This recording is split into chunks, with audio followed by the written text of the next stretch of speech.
إن الحمد لله نحمده ونستعينه ونستغفره ونعوذ بالله من شرور أنفسنا ومن سيئات أعمالنا.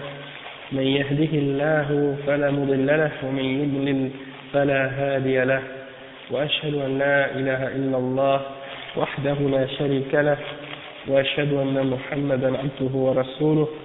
يا أيها الذين آمنوا اتقوا الله حق تقاته ولا تموتن إلا وأنتم مسلمون. يا أيها الناس اتقوا ربكم الذي خلقكم من نفس واحدة وخلق منها زوجها وبث منهما رجالا كثيرا ونساء، واتقوا الله الذي تساءلون به والأرحام إن الله كان عليكم رقيبا. يا أيها الذين آمنوا اتقوا الله وقولوا قولا سديدا يصلح لكم أعمالكم ويغفر لكم ذنوبكم، ومن يطع الله ورسوله فقد فاز فوزا عظيما. وإن خير الكلام كلام الله، وخير الهدي هدي محمد صلى الله عليه وسلم، وإن شر الأمور محدثاتها وكل محدثة بدعة وكل بدعة ضلالة وكل ضلالة في النار. أما بعد. Donc aujourd'hui c'est le cours numéro 1 dans notre dars de Kitab al-Tawhid, Kitab al-Tawhid du Cheikh Mohammed ibn Abdul Wahhab, et on va lire le sharh du Cheikh Salih al-Fawzan pour ce livre-là, qui s'appelle I'anatul Mustafid. I'anatul Mustafid, ça veut dire de venir en aide à celui qui veut avoir, qui veut profiter de ce livre-là. Donc c'est le sharh de Kitab al-Tawhid, et il y a une introduction ici, ok. C'est une introduction qui est très intéressante. Toutefois, on n'a pas dit qui est-ce qui l'a écrit. D'après ce que je comprends, c'est l'introduction du Cheikh Al-Fawzan. Donc on va commencer. Bismillahirrahmanirrahim.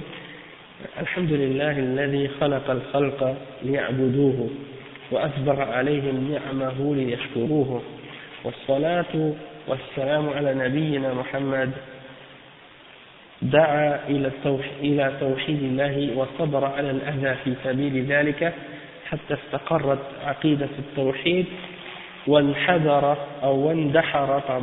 واندحر الشرك وأهله،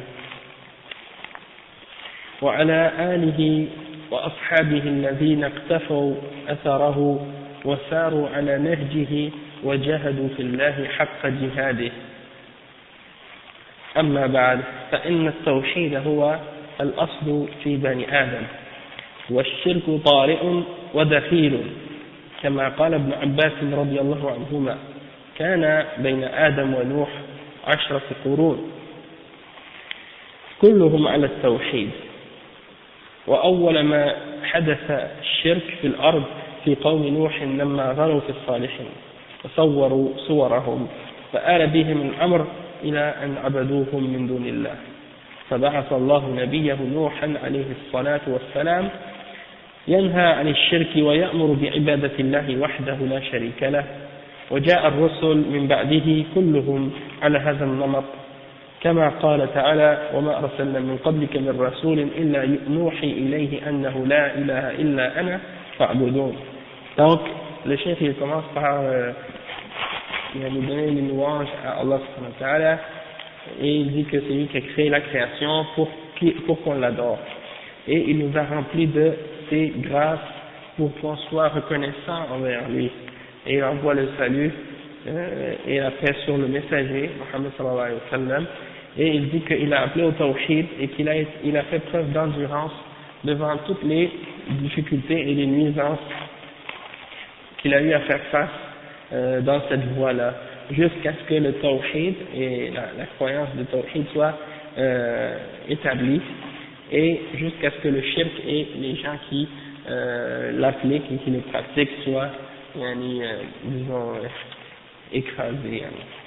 Et ensuite il dit que le salut soit également sur ses fidèles et sur ses compagnons qui ont suivi sa trace et qui ont suivi cette voie, et qui ont fait des efforts, qui ont lutté en Allah, c'est-à-dire qui ont lutté dans l'agrément d'Allah subhanahu wa ta'ala d'une lutte véridique. Et il dit ensuite que la base dans les fils d'Adam, c'est-à-dire les êtres humains, c'est le tawhid, c'est-à-dire à l'origine, tous les hommes étaient sur le tawhid, puis le shirk est apparu. Donc ça veut dire que le shirk est venu par la suite, est entré chez les êtres humains par la suite, et non pas, c'était pas l'origine chez eux, c'est pas ça l'origine chez eux. Et puis, toutefois, les koufars, pour eux, dans leurs livres, si vous lisez des livres en anthropologie, en sociologie, des trucs comme ça, vous allez voir que souvent ils expliquent que c'est le contraire. Pour eux, ils s'imaginent qu'à l'origine, les êtres humains étaient polythéistes, qu'ils se sont développés, ils ont évolué, soi-disant, vers le monothéisme, plus tard par la suite. Alors qu'en réalité, c'est le contraire. À la base, les êtres humains étaient sur le tawhid, puis leur aqidah a dégénéré, puis s'est détérioré avec le temps, parce qu'ils ont pris entre eux et Allah des intermédiaires, et des intercesseurs pour aller à Allah, au lieu de passer vers Allah directement, et ils ont attribué à la création des attributs, ils ont donné à la création des attributs divines, et ils ont donné à Allah des attributs de sa création, ce qui a amené les hommes à tomber dans plusieurs formes de shirk, comme on a déjà expliqué ça dans différents durus. Donc, le cheikh il dit ça, il dit, et ensuite il mentionne la parole de Ibn Abbas, radiyallahu anhu, et il dit que entre Adam et Nuh, il y avait 10 siècles, ou 10 générations, pardon, 10 générations, et ils étaient tous sur le tawhid. Donc, après la création de Adam, alayhi salam, jusqu'à 10 générations par la suite, jusqu'à l'époque de Nuh, tous les êtres humains étaient sur le tawhid. Il n'y avait pas de shirk parmi eux. D'accord? Ils étaient tous sur la même religion, la même voie, et ils n'avaient pas associé rien avec Allah subhanahu wa ta'ala encore. Mais,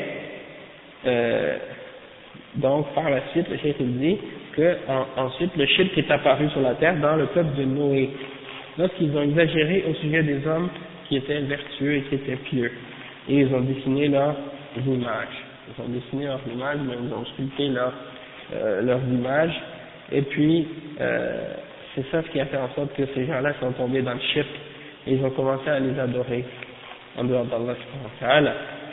Donc Allah subhanahu wa ta'ala a suscité comme messager pour eux, et comme prophète pour eux, Nuh alayhi salam, pour leur interdire de faire le shirk, et pour leur commander d'adorer Allah subhanahu wa ta'ala lui seul, et ne pas lui donner aucun associé. Donc, par la suite, les messagers sont tous venus un après l'autre pour venir ramener les hommes à l'adoration du Dieu unique, c'est-à-dire à l'adoration d'Allah subhanahu wa ta'ala lui seul. Et il mentionne le verset 25 dans Surat Al-Anbiya qui dit: et on n'a pas envoyé avant toi de messagers excepté pour leur dire ou pour dire aux gens qu'il n'y a rien qui mérite d'être adoré excepté moi, alors adorez-moi. Okay? Donc ça c'est un exemple qui a été rappelé pour dire que tous les messagers qui sont venus à l'humanité, c'était ça leur message. C'était ça leur message fondamental. La ilaha illallah. Il n'y a rien qui mérite d'être adoré excepté Allah subhanahu wa ta'ala. Ça c'est donc la base de l'islam et la base de la religion musulmane. Et le message de tous les messagers que Allah a envoyés à l'humanité. Le cheikh il dit ensuite: أما الشرك في قوم موسى فحدث عندما اتخذوا العجل وكان موقف كليم الله موسى وأخيه هارون عليهما السلام معهم ما قصه الله في كتابه. Le cheikh il dit qu'en ce qui concerne le shirk dans le peuple de Moïse, eh bien il est apparu lorsque ces gens-là ont pris le veau. Ils ont pris un veau en or et ils ont commencé à l'adorer. Donc ça c'est un exemple de shirk qui est apparu dans le peuple de Moussa. Et Moussa c'est Kalimullah, celui à qui Allah subhanahu wa ta'ala a parlé. Et son frère Haroun qui était avec lui pour le supporter dans message. Ensuite, le cheikh dit وأما الشرك في النصارى فحدث بعد رفع المسيح عليه السلام إلى السماء على يد اليهودي بولس الذي أظهر الإيمان بالمسيح مكرا وخداعا فأدخل في دين النصارى التثليث وعبادة الصليب وكثيرا من الوثنيات. Le cheikh il dit que le shirk est apparu chez les chrétiens après que Isa soit élevé vers les cieux. Et cette forme de shirk là est apparue chez les chrétiens par l'intermédiaire ou par, disons, à cause de Paul. Et Paul, c'était un homme qui, bon, il était juif d'origine, c'était un homme qui avait étudié avec les rabbins, il connaissait bien la loi judaïque, puis en même temps, il avait étudié la loi romaine, et il était de nationalité romaine, donc il avait la nationalité romaine en plus, ok, donc c'est-à-dire que c'était quelqu'un qui avait, disons, il avait les deux, était juif, et en même temps il connaissait la loi romaine et il connaissait la loi juive, et il était de nationalité romaine et il connaissait bien les juifs, donc ça veut dire qu'il était capable de passer entre les deux cultures, les deux civilisations, les deux peuples facilement, hein. Et donc il a utilisé ses connaissances pour tromper les gens dans leur religion, et c'est lui en fait qui a changé le message de Isa alayhi salam et qui a déformé le message réel de qu'est-ce que Isa avait amené, ok. Et l'histoire telle que les chrétiens l'expliquent, c'est que supposément que après que Isa a été élevé aux cieux, lui il était parmi ceux qui faisaient torturer les gens qui avaient cru à Isa à son époque. Donc il les amenait, il les faisait torturer. Et qu'est-ce qui est arrivé, c'est que soi-disant sur le chemin, il passait sur le chemin vers Damas, et en chemin il a entendu une voix qui lui disait pourquoi me persécutes-tu, quelque chose comme ça.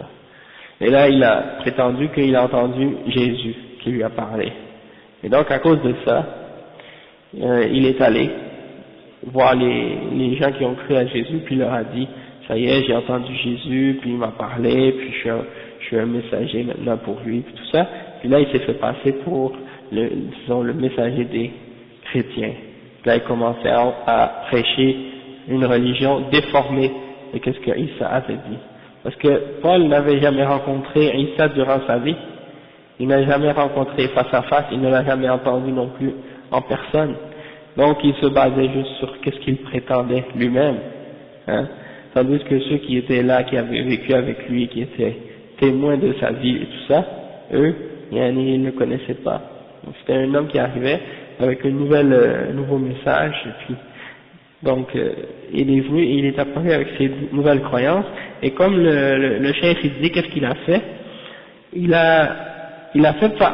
s'est fait passer pour un croyant, hein, et puis qu'est-ce qu'il a fait, il a fait entrer dans la religion des chrétiens la Trinité, la notion de Trinité, la croyance ou l'adoration de la croix, et toutes sortes de formes de pratiques païennes et idolâtres qui n'avaient rien à voir avec l'enseignement de Isa alayhi salam. Ensuite il dit amma ash-shirk fi bani Ismaïl wa hum al-arab فحدث على يد عمرو بن لحي الخزاعي الذي غير دين إبراهيم عليه السلام وجلب الأصنام إلى أرض الحجاز وأمر بعبادتها. Donc le cheikh il dit que le shirk est apparu chez les enfants d'Ismaïl, et les enfants d'Ismaïl c'est qui? C'est les Arabes. Donc le shirk est apparu chez les Arabes lorsque un homme qui s'appelle Amr ibn Luhay est venu, son nom c'est Amr ibn Luhay al-Khuza'i. Lui, qu'est-ce qu'il a fait? Il a changé la religion d'Abraham, parce que les Arabes étaient sûrs qu'est-ce qui restait de la religion d'Abraham à l'époque. Lui, il est venu, il a changé la religion des Arabes, et il a amené, il est venu de la Syrie, il a amené avec lui des idoles. Ok, et il les a placés autour de la Kaaba. Et c'est comme ça que le shirk est rentré dans chez les Arabes. Et il a ordonné aux gens d'adorer ces idoles. Donc, c'est comme ça que c'est apparu le shirk chez les fils d'Ismaïl. À l'origine, ils n'étaient pas dans le shirk. Ok, ils étaient sur la religion d'Ibrahim, c'est-à-dire at-tawhid. Ok. الشيخ dit ensuite وأما الشرك في بعض المسلمين فحدث على يد الشيعة الفاطميين بعد 100 حينما بنوا المشاهد على القبور وأحدثوا بدعة الموالد في الإسلام والغلو في الصالحين. Le Cheikh dit que le shirk est apparu chez certains des musulmans lorsque les chiites de l'empire fatimide, al-Fatimiyoun, sont venus après le 4e siècle, al-Mi'a al-Rabi'a, c'est-à-dire le 4e siècle. Et qu'est-ce qu'ils ont fait ces gens-là, les Fatimides? Eh ben, ils s'appellent, pourquoi on les appelle al-Fatimiyoun? Parce qu'ils prétendent être les descendants de Ahlul Bayt et les descendants de Fatima, la fille du prophète sallallahu alayhi wa sallam.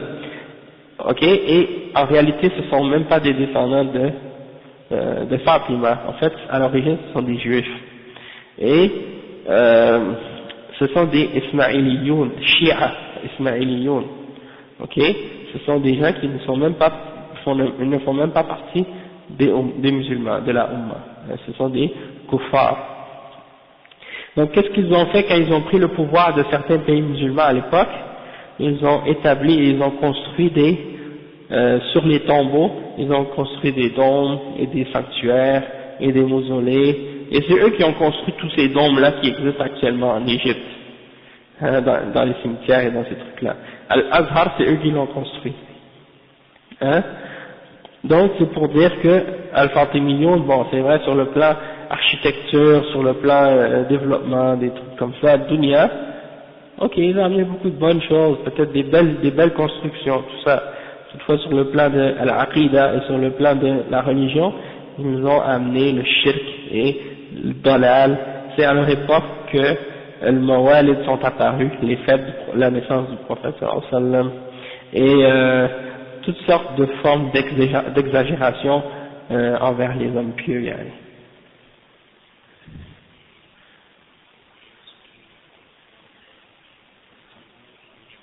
Et,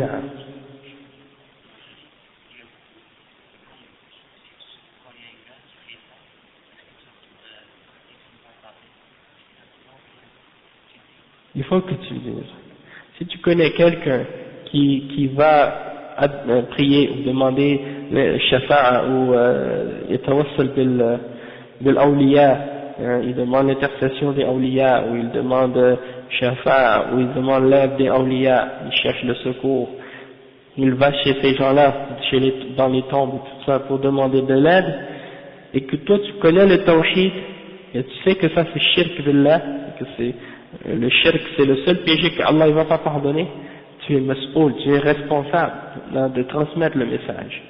Allah subhanahu wa ta'ala, il dit in alayka illa al-bala', c'est uniquement ton devoir, c'est de transmettre le message, hein, tuballigh, tu lui dis à cette personne, inna Allah la yaghfiru an yushraka bih wa yaghfiru ma duna dhalika liman yasha, et tu lui dis fala tad'u ma'a Allahi ahada, tu lui donnes les preuves, hein, si tu les connais pas, tu les apprends. Et si tu... D'accord, si au moment tu le vois et tu l'as pas appris, disons que ça se passe devant toi, tu sais que tu connais la personne de proche, tu peux lui ramener des explications plus tard. Mais tu lui dis par exemple, tu lui dis ça, ce que tu fais, c'est pas correct, c'est shirk billah, c'est pas permis de faire ce que tu fais. Si tu n'as pas les adillah et tout ça, tu lui dis, si tu veux, je vais te donner des informations à ce sujet-là plus tard. Mais tu dois l'avertir quand même, d'accord? Tu l'avertis selon ce que tu es capable d'avertir. Mais s'il est ignorant, tu lui donnes une cassette, un livre, quelque chose pour lui faire comprendre. Si toi-même tu n'es pas capable de lui expliquer, tu utilises un moyen pour lui faire comprendre, pour lui transmettre le message. Parce que c'est fondamental cette chose-là, c'est la base de l'islam. Hein? Quelqu'un qui dit la ilaha illallah, puis après il fait le contraire de ce que la ilaha illallah signifie. C'est comme s'il sort de l'islam par ça.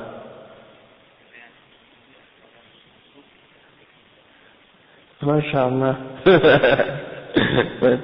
Masha'Allah, tu vois. Donc c'est des exemples comme ça, tu vois. Il faut faire le da'wah, ça c'est un exemple. Hein? Ça c'est un exemple, des histoires comme ça, il y en a plein. Parce que les soufis par exemple, c'est de eux qu'on va parler maintenant, ils gardent leurs fidèles dans l'ignorance, et ils leur font peur. Ils leur disent que c'est des wahhabiyas, c'est des gens, ils n'aiment pas le prophète sallallahu alayhi wa sallam, ils n'aiment pas les salihin, ils n'aiment pas les hommes pieux, détestez-les. Après, écoute, ils les appellent des wahhabiyas, c'est-à-dire ceux qui suivent le Coran et la Sunna, et qui avertissent les gens contre le shirk, et contre les bid'a, ils disent ça c'est des wahhabiyas. Eux c'est ça ce qu'ils veulent faire, ils veulent essayer de dire que le wahhabiyya par rapport à Muhammad Abdul Wahhab, parce que son père s'appelait Abdul Wahhab, lui il s'appelait Muhammad, et son père s'appelait Abdul Wahhab, donc pour dire que ils suivent Muhammad ibn Abdul Wahhab, ils les appellent wahhabiyya, alors qu'en réalité, même sur le plan de la langue, on devrait, si on voulait vraiment dire qu'ils suivent le cheikh Muhammad Abdul Wahhab, on devrait les appeler Muhammadiyya, parce que le cheikh s'appelle Muhammad, non pas Abdul Wahhab. Et Al-Wahhabiyya, Al-Wahhab c'est qui? C'est Allah subhanahu wa ta'ala, Al-Wahhab. Donc si tu vois dans ce sens-là, Al-Wahhabiyya, c'est-à-dire ceux qui suivent la religion de Al-Wahhab, c'est-à-dire Allah subhanahu wa ta'ala. D'accord, exact. Donc, nous on n'a rien à voir avec un groupe, c'est-à-dire quand on dit quand eux nous disent Muhammad Abdul Wahhab, c'est comme si pour essayer de dire que eux ils suivent juste un cheikh qui a amené quelque chose de nouveau. C'est pas l'islam qu'ils suivent, et ce cheikh là c'est pas l'islam qu'il a amené, c'est comme quelque chose que les musulmans connaissaient pas, pour dire que c'est comme une secte. Alors qu'en réalité, tout ce que le cheikh a apporté, c'est des preuves du Coran et de la Sunna, hein, et des paroles des ulama de l'islam.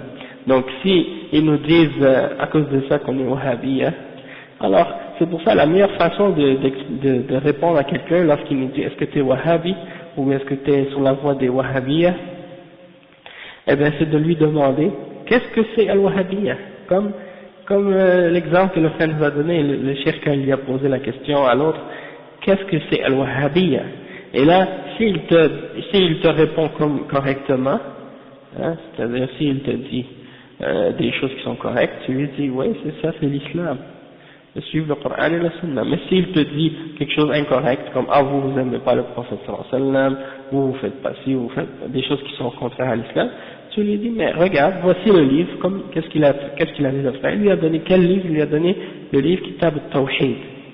Et si tu lis Kitab al-Tawhid, c'est uniquement des versets et des hadiths. Il y a presque rien de paroles de quelqu'un dedans, il n'y a pas de paroles. C'est presque seulement des versets et des hadiths du Coran. Hein, donc c'est clair. C'est pas une da'wa à l'idéologie d'une personne, ou à des concepts, ou à des philosophies d'une personne quelconque. C'est un appel clair et direct à suivre le Coran, et à suivre la Sunna, et à comprendre l'islam selon la compréhension des Sahaba et des Tabi'in et ceux qui les ont suivis. Parce que c'est eux qui ont compris l'islam le mieux. Que c'est eux qui étaient avec le prophète sallallahu alayhi wa sallam. Donc, Cheikh Muhammad ibn Abdul Wahhab était un parmi ces ulama-là qui ont ramené la pureté des enseignements de l'islam.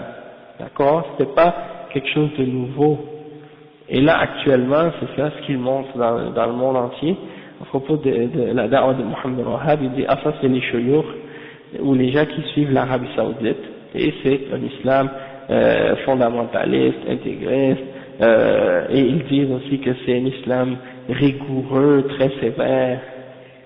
Hein, ils mélangent tout, ouais, aussi, ils vont dire peut-être que c'est des gens qui déclarent les musulmans des kuffars ou des choses comme ça. Plein d'accusations, puis on va en voir quelques-unes de ces accusations-là. Tu voulais dire quelque chose, Mokhtar? J'ai senti là que tu voulais nous faire part de quelque chose.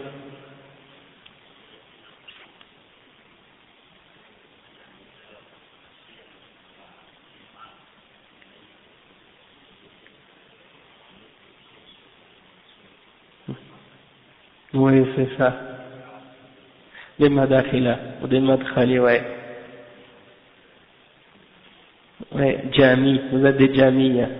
Ouais, c'est ça. Quand un cheikh, comme le frère dit, quand un cheikh, il a réfuté un groupe de bid'a quelconque, hein, puis qu'il les a vraiment frappés dur, et que ça leur a fait très mal, eh ben, c'est ça ce qu'il fait. Il essaie de lancer des sobriquets et des surnoms, yani, pour essayer de, disons, de faire peur aux gens, dans le sens pour leur faire croire que, ah, ces gens-là, c'est pas bon, il faut pas les écouter. Alors qu'en réalité, yani, quand tu demandes à ces gens, c'est quoi, hein? Une fois, il y a un gars ici, là, qui est venu me voir, poser des questions, hein, puis là, on discutait, puis là, je lui disais, dans l'islam, on doit obéir aux dirigeants musulmans, puis on n'a pas le droit de le désobéir, etc. Il dit, ah, donc toi, t'es un madkhali. Et là, je lui dis, oh, mais, madkhali, j'ai dit, qu'est-ce que tu veux, c'est quoi un madkhali? Il dit, madkhali, c'est quelqu'un qui, suit Cheikh Rabi' Madkhali. J'ai dit, ok, mais c'est quoi Cheikh Rabi'? C'est un savant parmi les autres. Qu'est-ce qu'il a dit? C'est selon qu'est-ce qu'il a dans le Coran et dans les hadiths. Il n'a pas rien ramené de lui, hein. Il a réfuté des gens de bid'a, il a écrit des réfutations contre plusieurs d'entre eux, et c'est pour ça que ces gens-là lui ont donné ce nom-là, ou disons, accusent ceux qui, disons, lisent ses livres, qui ont accepté, disons, les principes qu'il a amenés du Coran et de la Sunna, ils le traitent de ce nom-là, hein.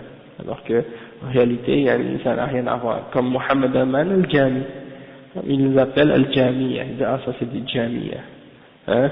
Alors que si tu lis les livres, tu écoutes les cassettes de Cheikh Mohammed Aman, tu écoutes les shuruh, les durus qu'il a donné de Kitab al-Tawhid, les durus qu'il a donné de al-Wasitiyya, al-Hamawiyya de Ibn Taymiyyah, al-Wasitiyya de Ibn Taymiyyah, de Tadmuriyya, encore un autre livre de Ibn Taymiyyah. Il y a tous les shuruh qu'il a fait, et quand vous les écoutez, vous voyez sa connaissance, sa science, sa maîtrise des sujets de Aqidah, comment il a une connaissance vraiment approfondie de ces sciences-là et de ces questions-là. Vous voyez que c'est un des grands ulama. Non seulement ça, mais tous les ulama, les grands ulama qui sont respectés à notre époque, ont tous parlé de cet homme-là en bien. Et ils ont tous dit oui, c'est un parmi les ulama. Cheikh Rabi' la même chose. Ils ont tous dit actuellement que Cheikh Rabi' c'est un des ulama parmi les ulama. Et ceux qui le détestent, c'est ça ce qui c'est rendu à ce point que ceux qui le détestent, si tu vois que quelqu'un les déteste, ces gens-là, en général, c'est parce que ce sont des gens sur la bid'a. C'est devenu des signes comme ça. C'est comme les salafs, ils disaient à l'époque, si quelqu'un déteste l'imam Ahmed ibn Hanbal, sachez que c'est un mubtadi'. Hein? Et si vous voyez quelqu'un qui déteste l'imam al-Zuhri, sachez que c'est un mubtadi'. Et si vous voyez qu'un imam déteste l'imam, quelqu'un déteste l'imam Sufyan ibn Uyayna, sachez que c'est un mubtadi', etc., etc.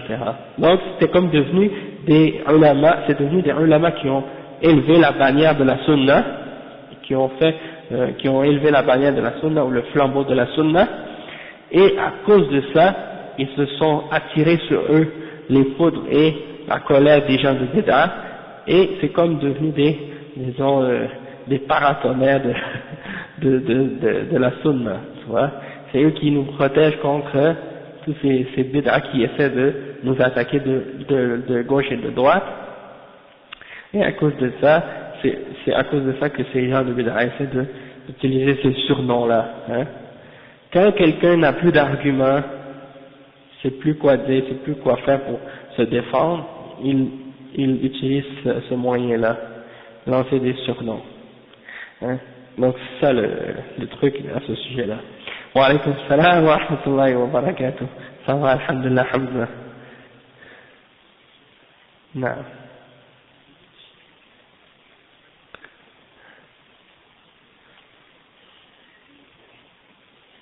Chez les musulmans, Abdullah ibn Sabah.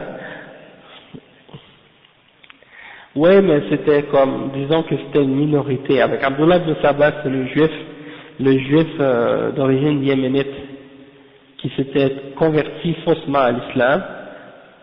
Puis, qu'est-ce qui est arrivé, c'est qu'il a fait un petit peu comme Paul avait fait par rapport aux chrétiens.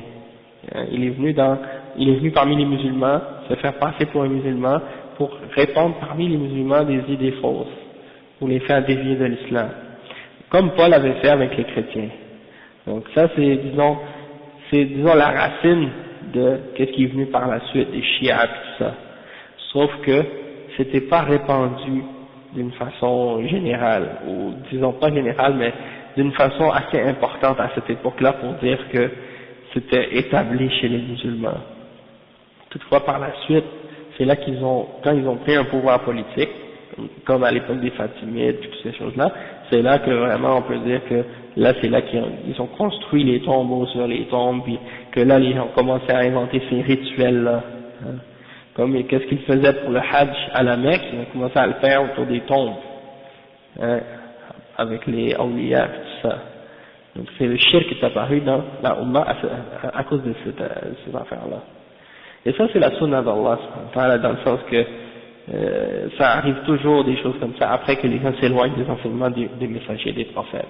Et malgré que bon, maintenant il n'y a plus de messager qui va venir après le messager d'Allah, c'est-à-dire après Mohammed, il n'y a plus d'autres prophètes, il n'y a plus d'autres messagers, mais c'est le rôle des ulama de prendre la défense du tawhid et de la sunna pour purifier tout ce qui a pu être ajouté ou ce qui est venu pour venir corrompre la pureté des enseignements de l'islam. Ensuite le cheikh il dit وكذلك عندما حدث التصوف المنحرف المتمثل بالغلو في المشايخ وأصحاب الطرق. Le cheikh il dit également que le shirk est apparu parmi les musulmans avec la venue du tasawwuf dévié, le soufisme dévié et l'exagération au sujet des shuyukh et des gens qui ont établi ces turq, c'est-à-dire les voies soufis, et les tariqa soufiyya. Donc ça a été également une autre disons origine du shirk parmi les musulmans à l'époque. Le cheikh il dit ensuite ولكن الله سبحانه قد تكلف بحفظ هذا الدين بعد رسول الله صلى الله عليه وسلم على يد العلماء المصلحين والدعاة المجددين الذين يبعثهم الله على رأس كل 100 سنة كما في الحديث فبقي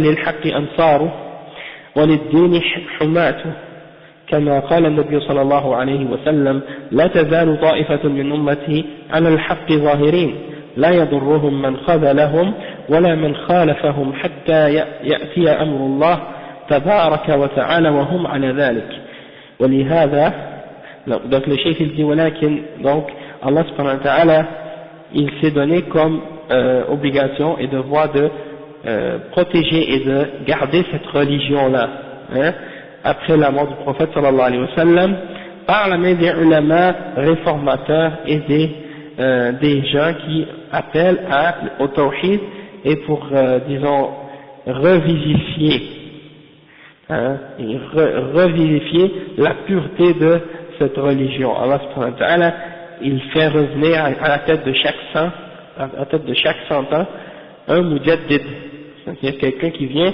pour ramener les enseignements de l'islam tels qu'ils étaient à l'origine purs et disons nettoyer la religion de tout ce qui a été rajouté ou collé à l'islam et qui n'en faisait pas partie à l'origine. Et donc il y a toujours eu des hommes qui ont donné la victoire à la vérité, qui ont supporté la vérité, qui ont défendu la religion d'Allah, comme le prophète sallallahu alayhi wa sallam dit dans le hadith célèbre qui est rapporté par Al-Bukhari et Muslim il y aura toujours une partie de ma Ummah qui va être victorieuse sur la vérité. Hein, ceux qui les abandonnent et ceux qui les contredisent, ils ne vont pas leur nuire en rien. Jusqu'à ce que le commandement d'Allah subhanahu wa ta'ala arrive, et ils seront encore sur la vérité et sur al-haq. C'est-à-dire jusqu'au jugement dernier, ces gens-là vont demeurer sur la vérité.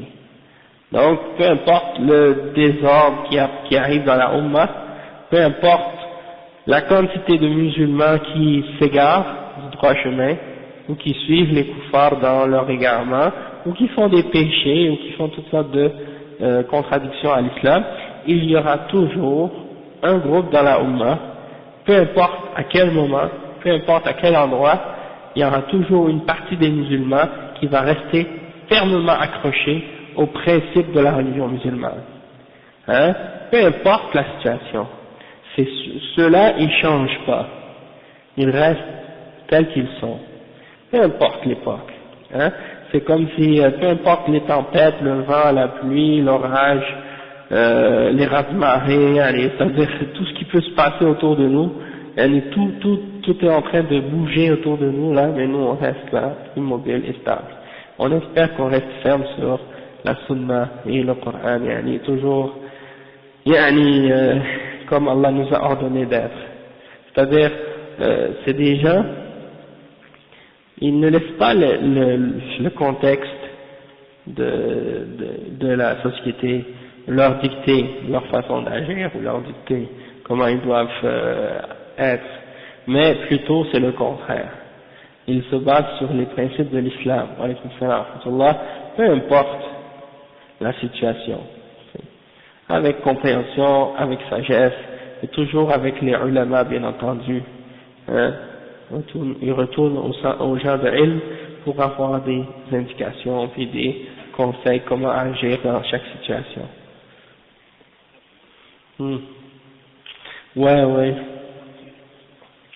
Ouais, c'est ça. Il y a des djihadis qui essaient d'utiliser ce hadith, puis il y a des versions, d'autres versions de ce hadith-là, qui donnent peut-être l'impression pour ces gens-là que il y a un groupe de la Ummah qui vont toujours combattre, qui vont être victorieux, tout ça.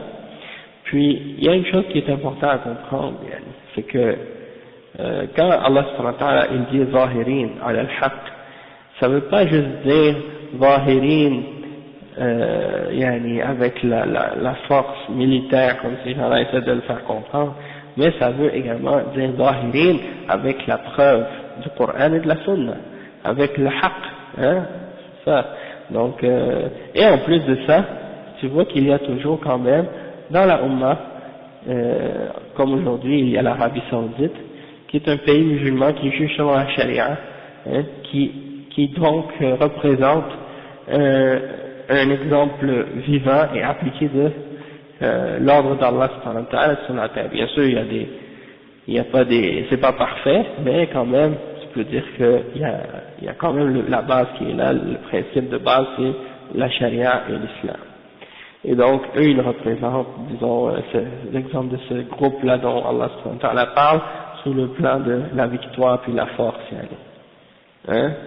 Mais bien entendu, c'est toujours d'une époque à une autre, tout peut être relatif, ok. C'est toujours selon la force des musulmans puis leur capacité de faire quelque chose. Allah subhanahu wa ta'ala, il dit, la yukallifu Allahu nafsan illa wus'aha. Allah subhanahu wa ta'ala, il ne te donne pas comme une charge de faire quelque chose que tu n'es pas capable de faire. Hein? Il ne te met pas une charge qui est une charge que tu ne peux pas porter. Wa alaykum salam wa rahmatullahi wa barakatuh. Donc, le djihad, le qital et toutes ces choses-là, le combat, ça fait partie de l'islam, mais c'est uniquement obligatoire quand les musulmans sont forts et quand ils ont la capacité. Mais s'ils n'ont pas la capacité, s'ils sont pas forts, s'ils sont pas capables de le faire, eh ben c'est pas obligatoire pour eux. Hein, c'est pas obligatoire pour eux. Et c'est pas un péché de l'abandonner quand on n'est pas capable de le faire. Ces gens-là, ils s'imaginent que c'est un péché si tu le fais pas, même si tu n'es pas capable de le faire. C'est pour ça qu'ils font des stupidités comme ils font actuellement. Ils s'imaginent que tu sois fort ou faible, ça n'a aucun rapport. Ça c'est incorrect. Donc, Ça c'est le point. Après le cheikh il dit quoi? Il dit ولهذا يقول الإمام أحمد بن حنبل رحمه الله في مقدمة كتابه الرد على الجهمية: الحمد لله الذي جعل في وقت كل فترة من الرسل بقايا من أهل العلم ينفون عن كتاب الله تحريف الغالين وانتحال المبطلين وتأويل الجاهلين ويدعون من ضل إلى الهدى ويصبرون منهم على الأذى، فكم من ضال قد هدوه وكم من قتيل لإبليس قد أحيوه، فما أحسن أثرهم على الناس وأقبح أثر الناس عليهم. Donc le cheikh il mentionne les paroles de l'imam Ahmed dans l'introduction de son livre Ar-Radd ala al-Jahmiyya, et qu'est-ce qu'il dit? Il dit louange à Allah subhanahu wa ta'ala, celui qui a fait que après la venue de chaque prophète, il reste des gens parmi les gens de science qui disons corrigent ou protègent le livre d'Allah des déformations des sens des gens qui ont exagéré dans la religion, et qui protègent les gens contre ceux qui veulent essayer de nullifier ou annuler ces sens, et qui protègent la religion contre les fausses interprétations des ignorants, et ils guident ou ils appellent les gens qui se sont égarés à la guidance, et ils endurent les nuisances de ces gens, de ces ignorants-là, ou de ces gens qui ont dévié. Ils endurent ils font preuve de patience dans les difficultés dont ils ont à faire face, yani. Et il dit, et combien d'égarés ont-ils guidé, yani, c'est des gens qui ont guidé beaucoup, hein. Allah a fait que beaucoup d'égarés soient guidés grâce à eux.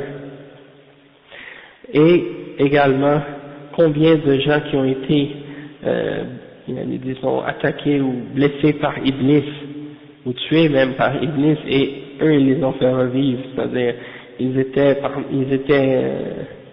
se sont fait attraper par le shaitan, et eux ils ont réussi, disons, avec les enseignements de l'islam, de les faire revivre, et comme est bon l'effet qu'ils ont sur les gens, c'est-à-dire ils ont un bon effet sur les gens, alors que les gens, eux, de leur côté, ils ont un mauvais effet sur eux.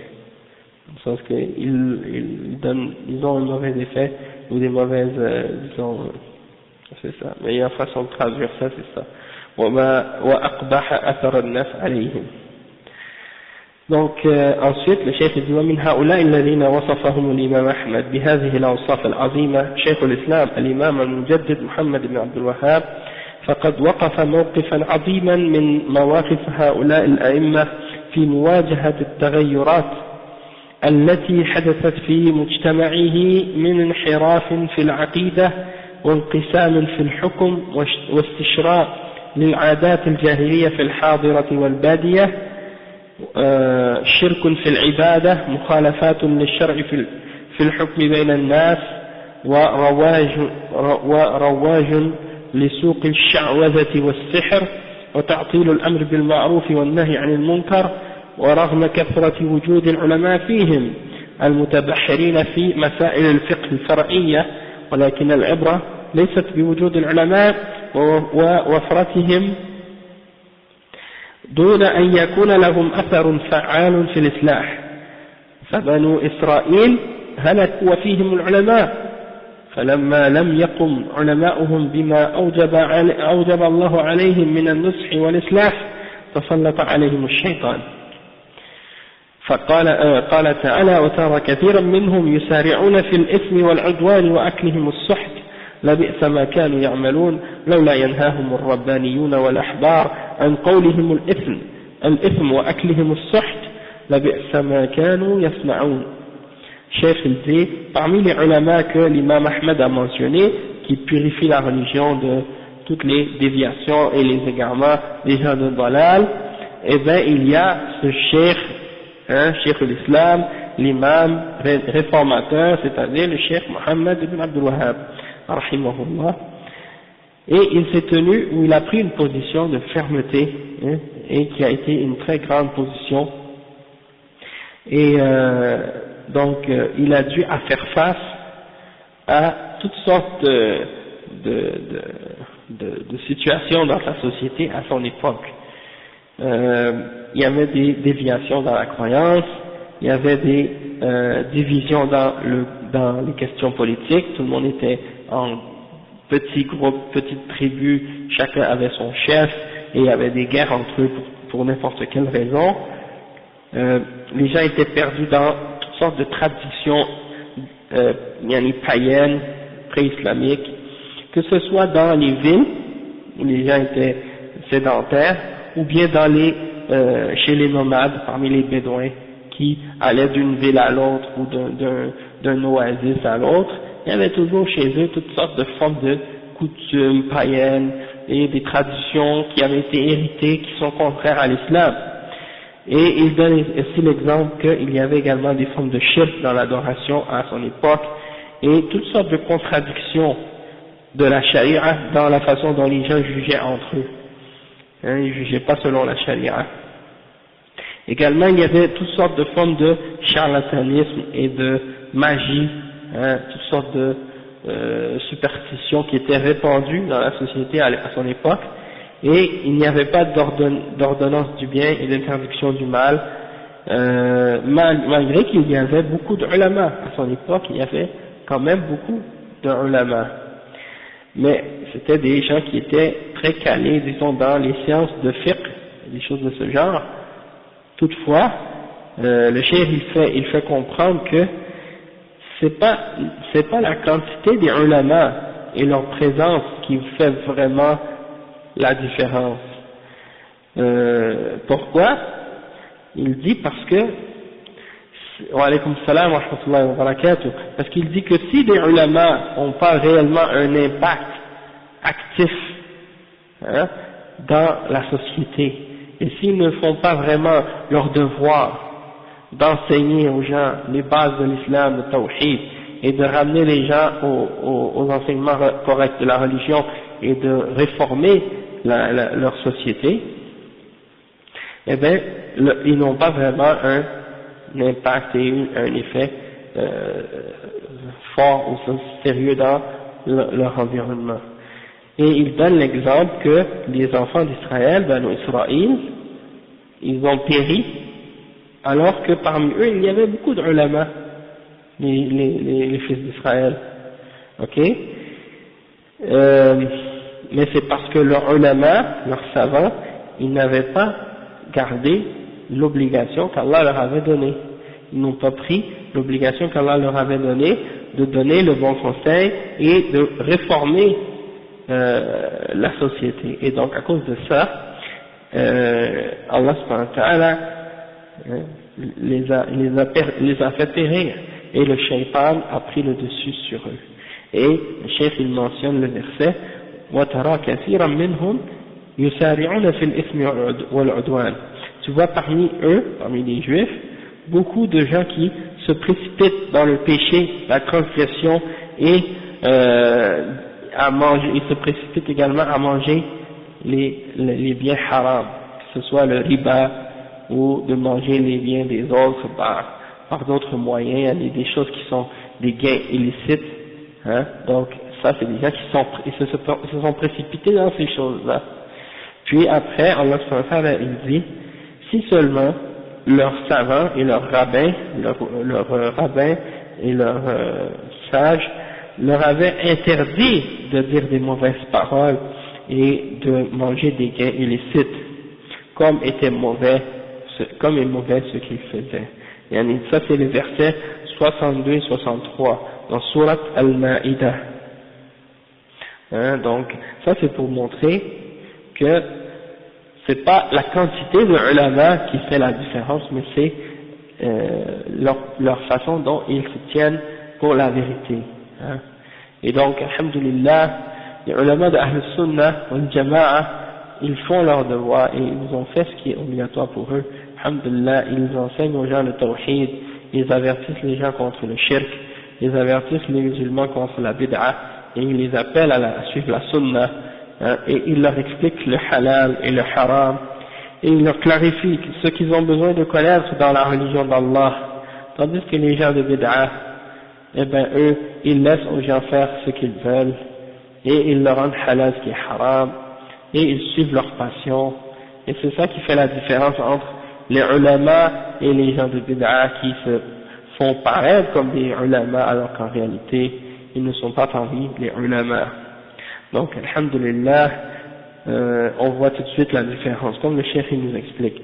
Et donc le cheikh Mohammed Abdul Wahhab, quand il est venu, malgré qu'il était tout seul à faire sa da'wah, il n'y avait pas beaucoup d'autres avec lui, mais il s'est tenu avec sincérité en demandant l'aide d'Allah subhanahu wa ta'ala, et donc à cause de ça Allah subhanahu wa ta'ala lui a donné le succès dans sa da'wah.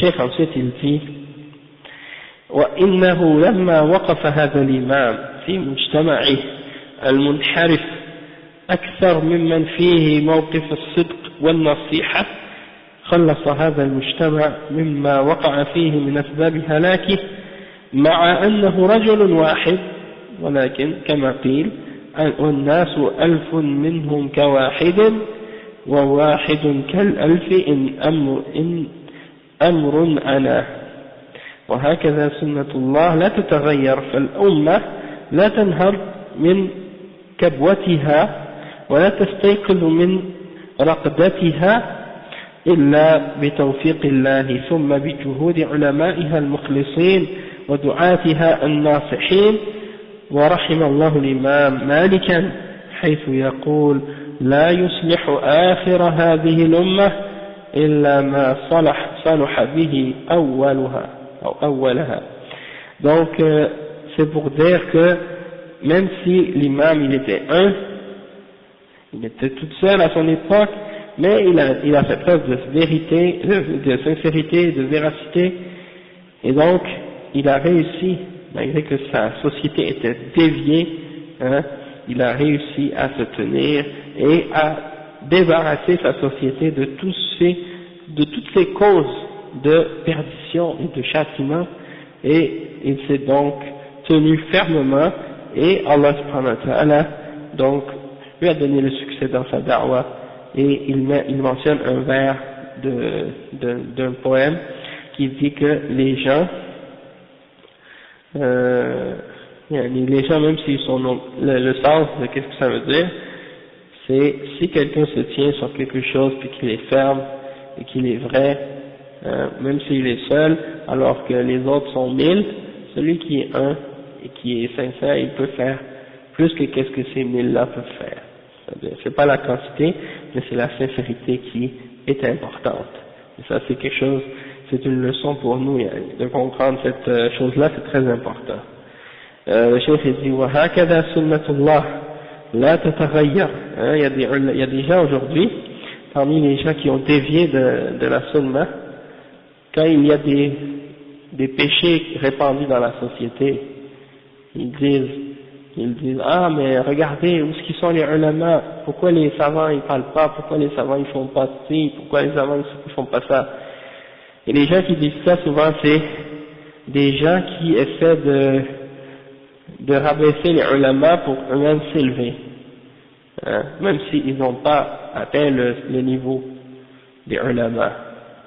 Mais étant donné que personne va les écouter, tant que les ulama sont là, ben la seule manière de se faire écouter c'est d'essayer de rabaisser les ulama.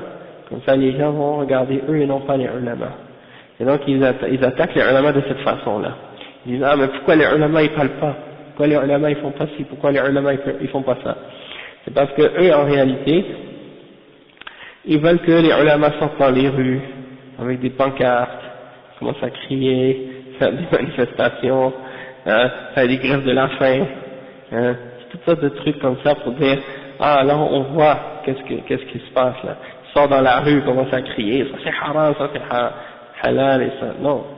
Les ulama ils enseignent la religion d'Allah, ils donnent les doros, ils clarifient l'islam pour les gens de la façon qu'Allah subhanahu wa ta'ala leur a demandé de le faire. Ils expliquent aux gens qu'est-ce qui est halal, qu'est-ce qui est haram, ils expliquent aux gens la sunna et le tawhid, et ils dénoncent les choses qui sont incorrectes dans la société de la façon la meilleure, c'est-à-dire selon le Coran et selon la Sunna, pas à la manière de ces gens-là, comment ils ont dévié à ce sujet-là. Donc, alhamdulillah, c'est pas comme ces gens-là, ils s'imaginent que si on dénonce pas les choses à leur façon, ça veut dire qu'on fait rien. C'est ça ce qu'ils essaient de nous faire comprendre. Si vous devez dénoncer le mal, puis parler, puis agir, faire des choses comme, ils veulent que les ulama soient comme des activistes, hein, qui bougent, hein, qui veulent l'action. Les ulama, ils font leurs choses, ils font leur travail à leur façon, selon le Coran et la Sunna. Pardon? Jour et nuit, c'est vrai. Si tu vois des ulama comme Cheikh Ibn Baz, rahimahullah, on dit qu'il dormait seulement 4 heures par jour. Hein? Donc, sa vie, c'était l'ilm. Il n'avait rien d'autre à faire dans sa vie. Donc, c'est pour cette raison-là que, ces autres-là, ils veulent, comme on dit, essayer de dénigrer les ulama de cette façon-là. Soyez juste avertis de ça, le cheikh dit que la sunna d'Allah, la manière d'Allah, comment il change les choses dans la société, comment il fait les choses chez les êtres humains dans sa création, et bien ça change pas. Donc, la Ummah, elle ne peut pas sortir de ses problèmes, elle ne peut pas se réveiller de son sommeil, excepté par le succès d'Allah, le succès qu'Allah donne à ces gens-là, par le travail des ulama et par les efforts des ulama sincères, qui appellent les gens, et qui sont sincères, et qui appellent les gens à revenir au Coran et à la Sunna. Et le cheikh, il mentionne une citation très célèbre de l'imam Malik, rahimahullah. Et cette citation-là, c'est une citation vraiment importante. Elle dit que les gens qui vont venir vers la fin, ils ne pourront pas se réformer et corriger leur situation, excepté en suivant la manière des premiers musulmans. C'est-à-dire, ce qui a purifié et réformé la première génération de cette Ummah, c'est uniquement ça qui va pouvoir réformer et corriger les erreurs de ceux qui viennent après. Ok? Et donc, il ne faut pas s'imaginer qu'on va être capable de réformer la société par d'autres choses que ce qui a réformé les Sahaba. Eux, ils s'imaginent qu'on peut ramener des nouvelles méthodes et que d'autres façons on va réformer la Ummah. C'est faux. Il n'y a rien de mieux pour réformer, il n'y a rien qui va réformer la Ummah excepté l'exemple des Salaf Salih et les enseignements du Coran et de la Sunna. D'accord? Donc celui qui s'imagine qu'il va être capable de réformer la Ummah autrement, c'est juste une illusion. C'est-à-dire il va faire des efforts, mais il va jamais arriver à rien. Il va jamais arriver à rien. Même s'il court, comme on dit, le dicton, il n'y a rien à faire de courir. Il faut partir à point. Même si tu pars à 100 000 à l'heure, tu cours à toute vitesse, tu vas t'essouffler, mais ça ne veut rien dire. Il faut que tu pars à point.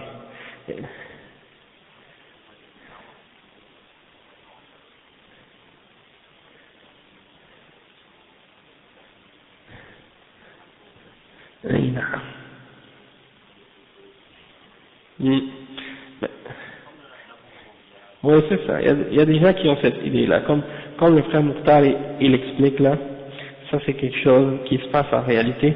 Les gens qui s'imaginent que tous les malheurs viennent de la pauvreté. C'est-à-dire le manque d'éducation, l'analphabétisme, le crime, la corruption dans la société, tout ça, ça vient à cause du manque de richesse de certaines parties de la société, puis de l'ignorance, des choses comme ça. L'ignorance, ça c'est sûr que c'est un des malheurs et une des choses mauvaises dans la société. Mais c'est pas vrai que si quelqu'un n'a pas d'argent ou qu'il n'est pas riche, il peut pas avoir de la connaissance. Ça c'est bien, parce que les gens d'aujourd'hui, ils ont l'idée que la seule manière d'acquérir la connaissance, il faut aller dans les universités, puis des trucs comme ça. Malgré que, juste pour vous donner un exemple, encore une fois avec le Cheikh Ibn Baz, rahimahullah, il n'est jamais entré dans une université. Il n'a même pas eu de diplôme. et il enseignait les docteurs. C'est lui qui donnait les cours aux docteurs en islam. C'est juste pour vous donner un exemple. Cheikh Al-Albani, rahimahullah, lui la même chose. Il est entré dans une université, mais quand on lui a offert un poste pour enseigner, il enseignait à des docteurs. Hein? Donc c'est pour vous dire que le ilm, il est là. Et regardez par exemple, subhanallah, ici on est dans une société riche. Canada, c'est une société riche sur le plan mondial, hein. Et pourtant ici, s'il y a de la pauvreté dans certains quartiers, c'est toujours synonyme de délinquance, problèmes sociaux, toutes sortes de choses comme ça, d'accord? Ça veut dire que dans d'autres pays du tiers-monde, les endroits où il y a de la pauvreté, souvent c'est là où on trouve les meilleures personnes, hein? C'est là qu'on trouve les gens les mieux élevés, mieux éduqués, les plus polis, les plus respectueux, hein? Donc c'est pas une question de pauvreté vraiment, c'est une question de moralité, de foi, iman, d'accord? Donc Allahu a'lam, les gens d'aujourd'hui, ils ont d'autres, peut-être ils ont mal compris certaines choses de la réalité de la vie, hein. Peut-être c'est pour ça qu'il fallait faire avoir ces idées-là. Donc la réforme sociale, c'est sûr que c'est important, mais pour toute réforme sociale, elle doit commencer par la base. Et la base, c'est le tawhid, c'est l'aqidah, réformer la croyance chez les gens. Ensuite, le reste va tout se mettre en place, tout va se corriger. Mais si tu veux commencer par corriger l'économie, corriger la politique, corriger ces choses-là, après ça tu vas essayer de corriger la croyance, ça marchera pas, ça marchera jamais. Et puis la preuve, regardez ceux qui ont essayé, jusqu'à aujourd'hui ils essaient encore, ils n'ont jamais réussi. Hein?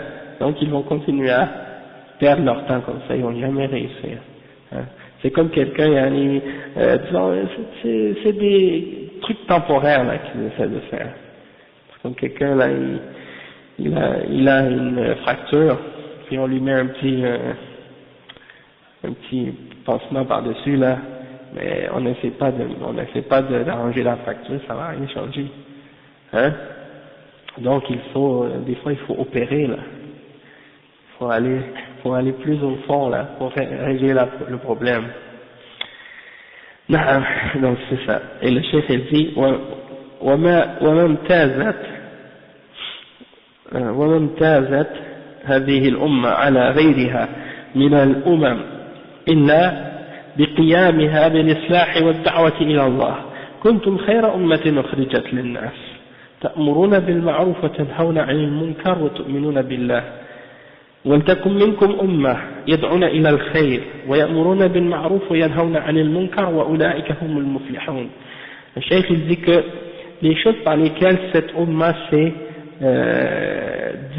distinguée par rapport aux autres, c'est parce qu'il reste encore dans cette umma une forme une certaine réforme et un appel à la voie d'Allah subhanahu wa ta'ala.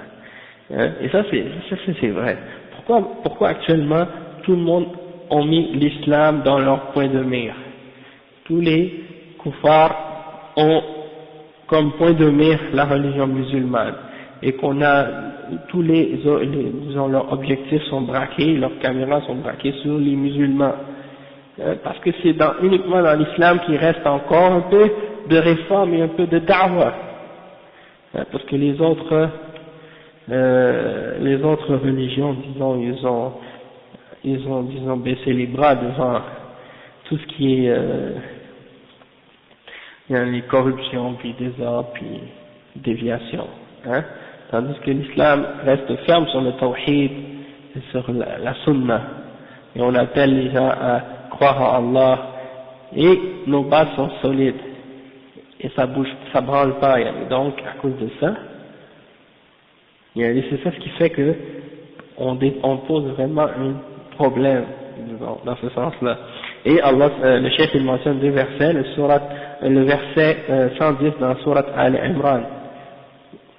Vous êtes la meilleure nation, la meilleure umma qui a été suscitée pour les hommes. Comme les salafis disaient, Antum khayrun nas lin nas. Vous êtes les meilleurs gens pour les gens. C'est-à-dire, vous voulez le bien de tout le monde. Et vous travaillez pour le bien de tout le monde. Vous voulez du bien à l'humanité. Si on ne veut pas du bien pour l'humanité, on ne peut pas faire le da'wah. Hein? Quelqu'un qui veut faire le da'wah, quelqu'un qui est musulman, il faut qu'il veuille du bien pour les autres. Sinon, il ne peut rien faire. Hein? Et donc, c'est cette umma qui veut réellement le bien. Parce qu'on commence par appeler les gens à qu'est-ce qui est le plus bénéfique pour eux. C'est-à-dire la foi en Allah subhanahu wa ta'ala. Et une part dans l'akhirah, une part dans l'au-delà. Hein? Qu'est-ce que ça sert d'avoir juste des biens dans cette dunya, mais de pas penser à ce qui est vraiment le plus important, c'est-à-dire qu'est-ce qui nous attend après la mort. Hein? Donc c'est ça le plus important. Hein? Et les descriptions de pourquoi on est la meilleure umma, c'est décrit dans le verset. C'est-à-dire, vous ordonnez le bien et vous interdisez le mal.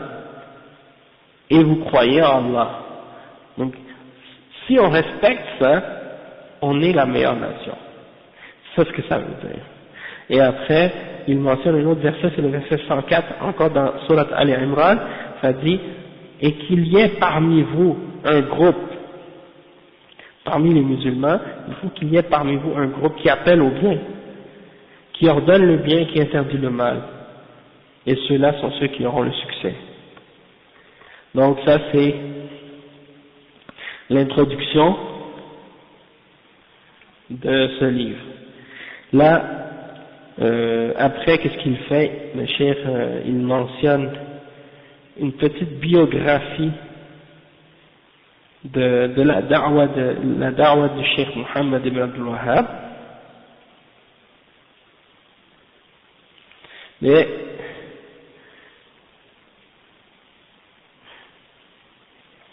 on a déjà fait ça dans le dars de al-usul al-thalatha. Donc on va pas le recommencer encore une fois. De toute façon, on est arrivé maintenant à la fin du cours. On va s'arrêter.